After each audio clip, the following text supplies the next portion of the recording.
June 1944. Japanese radar operators stare at impossible blips, massive bombers soaring higher than any enemy has dared. As fighters scramble to intercept, engines choke on thin air, guns freeze, and pilots watch helplessly as Superfortresses cruise untouchably above. In that moment, Japan's entire air defense doctrine crumbled. One bomber had arrived to rewrite the rules of warfare and shatter a nation's confidence forever.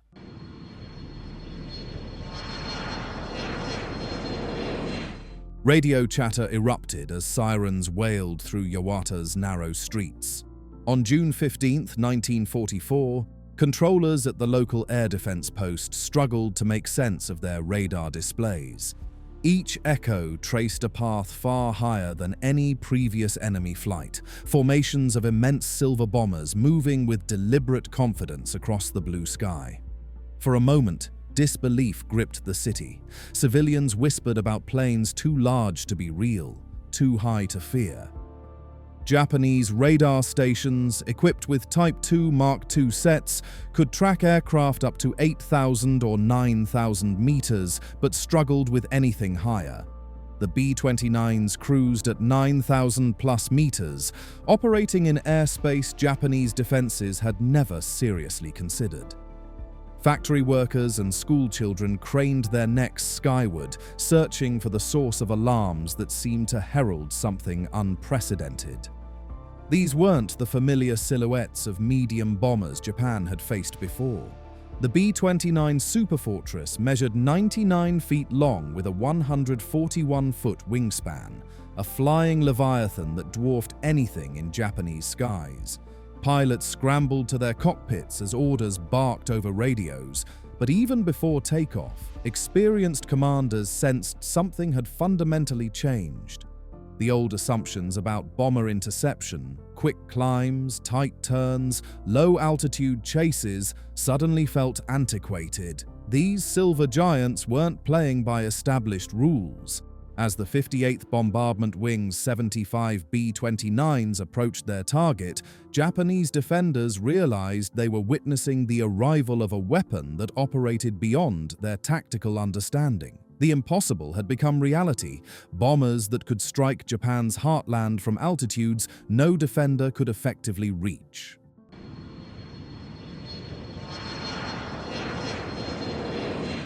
Japanese air defense doctrine in 1944 existed in a world that vanished overnight.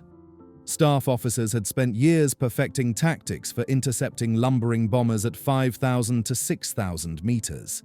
Their manuals contained detailed diagrams showing agile fighters engaging enemy aircraft in familiar airspace where Japanese pilots held every advantage. The entire defensive system seemed comprehensive on paper. Early warning posts reported to regional commands. Anti-aircraft batteries layered their fire in calculated patterns, and squadrons of Key 43s and Zeros waited at dispersal fields. Radar coverage formed protective rings around Tokyo and the industrial belt, while fighter scramble procedures assumed attackers would never appear above 8,000 meters. Reality exposed devastating flaws. Flak batteries armed with Type 88 and Type 99 guns were calibrated for targets below 7,500 meters. Their fuses, set in 500-meter intervals, rarely adjusted for higher altitudes because higher altitudes weren't considered tactically relevant. Fighter oxygen systems were rated for 10,000 meters but often failed well before that threshold in actual combat conditions. Manual instructions called for tight spirals and short climbs, tactics rendered completely useless by bombers soaring far above gun range. The B-29's operational ceiling of 31,000 feet existed in a realm Japanese planners had never seriously contemplated. Their defensive philosophy assumed air combat would occur within specific parameters the Superfortress simply ignored.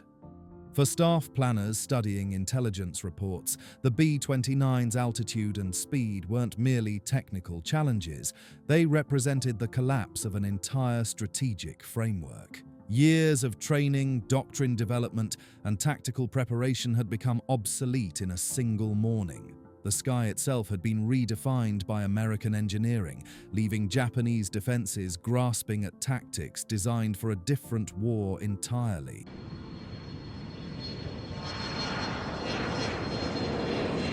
Ki-43 pilots launched in desperate waves, straining every system as they climbed into air thinner than any had faced in combat. At 25,000 feet, cockpit windows frosted over and oxygen masks pressed tight against skin already tinged blue from hypoxia. The world outside grew more distant with each labored breath. Engine temperatures crept toward the red zone, needles quivering as superchargers fought to compress the thin atmosphere. Above 8,000 meters, propellers lost bite and fuel mixtures ran lean. The theoretical ceiling existed only in engineering manuals. Reality was far more punishing. Engines coughed, sputtered, and threatened to seize as pilots pushed beyond safe operational limits. Guns jammed as lubricants thickened in the brutal cold. The few pilots who managed to fire found their 20mm shells dispersing uselessly into empty space, their ballistic calculations worthless in the rarefied air. One pilot's diary described the final moments of an intercept attempt. Vision narrowed, breath shallow. I saw the enemy, but my arms felt heavy and the controls would not answer. Warrant Officer Satamitsuku Kimura became the exception, the only Japanese pilot to successfully down a B-29 during the Yawata raid, bringing down Lima Dragon in a brief, violent encounter that cost him his life. His sacrifice highlighted how desperate the situation had become. Success required everything, including the pilot's life. Most attacks ended with exhausted men slumping in cockpits, haunted by the memory of unreachable contrails. Some never made it back, their aircraft found crashed in mountains or rice fields, victims of engine failure or pilot unconsciousness. Each sortie consumed irreplaceable experienced pilots, trading Japan's most valuable military asset for minimal results against an untouchable enemy.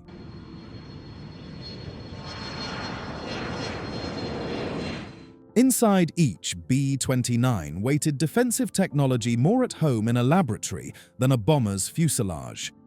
5 remotely controlled turrets formed an overlapping web of death, each guided by the General Electric Central Fire Control System, an analog computer that processed range, speed, angle, and wind conditions to deliver precise aiming commands to 50-caliber machine guns.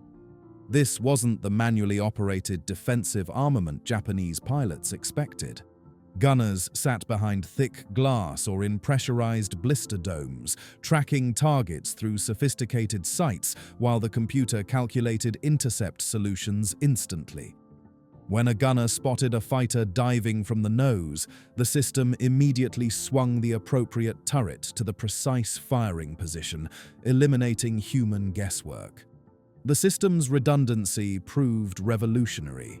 If one gunner was wounded or killed, another could assume control with a simple switch throw, no crawling through pressurized tunnels under fire. Formation flying multiplied this defensive capability exponentially, with each B-29's turrets covering blind spots on neighboring aircraft. A single attacking fighter might face concentrated fire from 3 bombers simultaneously. Japanese pilots discovered this lethality during their first attack runs. Approaching from traditional angles, they encountered curtains of precisely aimed bullets rather than the wild, defensive fire they'd experienced against other bombers. The computer-guided turrets tracked with mechanical precision, leading targets perfectly and maintaining accuracy at ranges where human gunners would struggle. After-action reports from the Yawata raid showed most Japanese fighters broke off attacks before reaching 400 yards, the lethal zone where B-29 guns achieved maximum accuracy. Training films later captured from Japan warned pilots, "Do not attack from the rear. Losses will be heavy." The Superfortress had transformed aerial defense from desperate human skill into calculated technological superiority.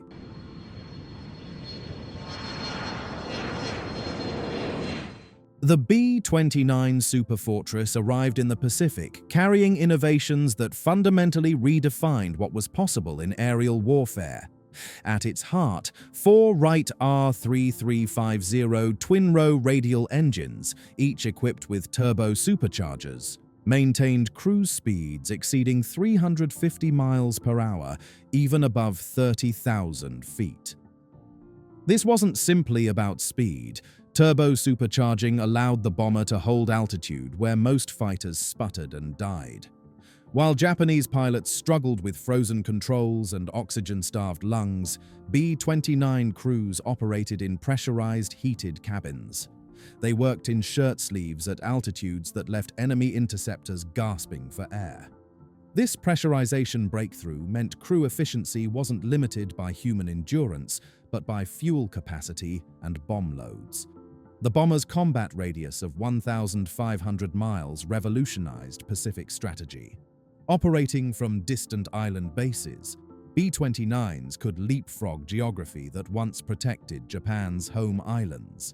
No other bomber worldwide could carry 20,000 pounds of ordnance across such distances and return with fuel to spare.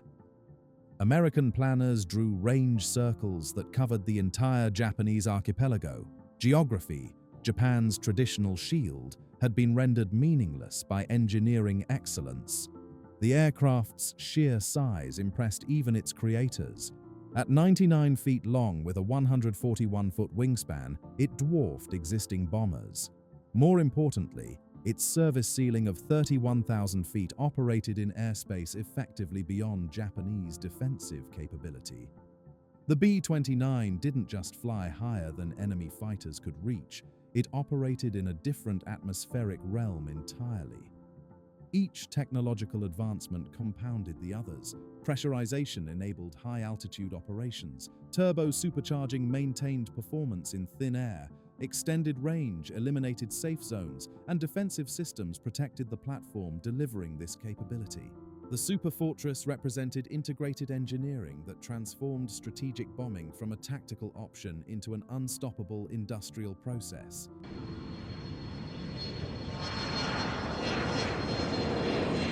In March 1945, Major General Curtis LeMay revolutionized B-29 operations with a tactical shift that transformed aerial warfare forever. Abandoning high-altitude precision bombing that had delivered scattered results, LeMay ordered crews to strip most defensive guns and fly at night, low and fast, across Japan's blacked-out cities. The new weapon, incendiary bombs designed to ignite wood and paper construction that defined Japanese urban centers. On March 9, 1945, 334 Superfortresses thundered off from the Marianas, each packed with nearly 8 tons of M69 napalm canisters. They arrived over Tokyo just before midnight, dropping their cargo in wide, overlapping patterns across the city's eastern wards. The M69s burst open on rooftops, spraying burning gel that clung to everything it touched with chemical persistence. Within minutes, Tokyo's densely packed neighborhoods became a single, roaring inferno. Firestorm winds reached hurricane strength, ripping doors from hinges and pulling oxygen from the lungs of anyone trying to flee. Police estimates later counted over 100,000 dead, but devastation was measured in geography. 16 square miles of Tokyo simply vanished in a single night. B-29 losses were almost non-existent. Just one bomber failed to return. Japanese air defenses, already crippled by months of high-altitude attacks, proved helpless against this new low-level assault. The speed and darkness provided protection that altitude once had, while the reduced defensive armament allowed maximum incendiary payloads. The campaign expanded relentlessly. Osaka, Nagoya, and Kobe burned in subsequent weeks as bomber crews watched entire neighborhoods disappear below them, the glow visible from 150 miles away. For many aircrew, mechanical failure posed more threat than enemy action. The air war had evolved into an industrial killing process, calculated, relentless, and virtually impossible to resist.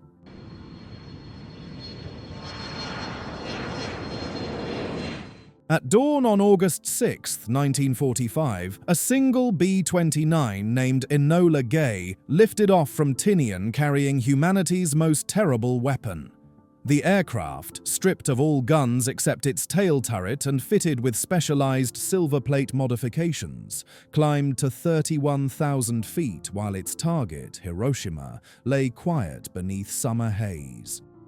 At precisely 8:15 a.m., the crew released Little Boy, a 9,700-pound uranium device programmed to detonate in mid-air for maximum destruction. The explosion erased nearly 70% of the city instantly, killing an estimated 70,000 to 80,000 people in a flash brighter than the sun. Survivors staggered through a landscape transformed into radioactive wasteland. 3 days later, Boxcar, another silverplate B-29, searched through clouds over Nagasaki for a clear target. At 11:01 a.m. on August 9th, Fat Man, a 10,800-pound plutonium bomb, detonated above the city. The blast claimed 40,000 lives immediately, with casualties rising to nearly 80,000 by year's end. Japanese air defenses, already shattered by months of conventional bombing, failed completely. No fighters intercepted either mission, no flak reached the bombers. The few remaining pilots capable of high-altitude interception never received scramble orders in time. The Superfortress had delivered civilization's ultimate weapon from altitudes no defender could touch. These missions demonstrated the B-29's true strategic impact. Beyond its revolutionary technology, defensive systems, or bombing capacity, the Superfortress served as the delivery system for weapons that ended wars instantly. The aircraft that had shocked Japanese pilots in June 1944 had evolved into the platform that ended World War II 15 months later, proving that technological superiority could decide the fate of nations with just 2 aircraft and 2 bombs. The B-29 Superfortress didn't just shock Japanese pilots, it rewrote the fundamental rules of aerial warfare. From impossible radar contacts to atomic devastation, this revolutionary bomber proved that technological innovation could overwhelm courage, determination, and tactical skill. The age of industrial warfare had arrived, where engineering excellence determined victory. Want to explore more game-changing weapons that reshaped military history? Check out our analysis of revolutionary tanks that terrorized battlefields.